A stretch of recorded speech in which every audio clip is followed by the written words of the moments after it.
বাংলাদেশের নায়িকারা একজন সবসময় একজনের পিছনে লেগে থাকে। বাংলাদেশের কোনোটাই লাগবে না, বাইরের দেশের থেকে করুক না। ভাইয়া শুনেন, কিন্তু শাকিব খান তো অলওয়েজ বলে যে শাকিবের বাচ্চার মা ওর ওয়াইফ, তাহলে ডিভোর্স হলে কি হয়েছে? বাচ্চার জন্য তো ওরা এক হইতে পারে, তাই না? ওইটা কি বউ নাকি? ওইটা কি বউ নাকি? উনি তো জেনে শুনে বুবলি আসছে, আমি বলি শুনেন, বুবলি আসছে ফ্যান হয়ে, বাট অপু আসছে সময় হয়ে।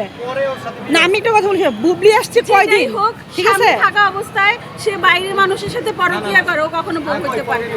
অবশ্যই আমি করছে না? না না, আপনাকে একটা কথা বলি, পরকীয়া করছে না? সবথেকে বড় কথা, না না, সবথেকে বড় কথা হচ্ছে বুবলি আসছে ফ্যান হয়ে আর অপু আসছে সময় হয়ে। সো এটা মাথায় রাখতে হবে। অপুকে দিয়ে সাকিব আজকে এতটুকু, ঠিক আছে? না, এটা ভুল না। বুবলি আমার পছন্দ না, সো পার্সোনাল বুবলিকে পছন্দ করি না আমরা আমার পুরো ফ্যামিলি। আচ্ছা আপু, আপনি কি চাচ্ছেন যে বড়বাদে যদি অপু বিশ্বাস অভিনয় করতো তাহলে বেটার হতো কি? আমরা আগামীতে অপু আর শাকিবকে একসাথে দেখতে চাই। বরবাদে যদি অপু হইতো না, তাহলে বেটার ছিল না, না তাহলে বেস্ট হতো না। কেন আমি বলি, বরবাদে যে নায়িকা, ঠিক আছে, আপনি কি বলতেছেন উনি যে কিন্তু ও যদি বুবলির সাথে ছবি করে ওটা চলবে?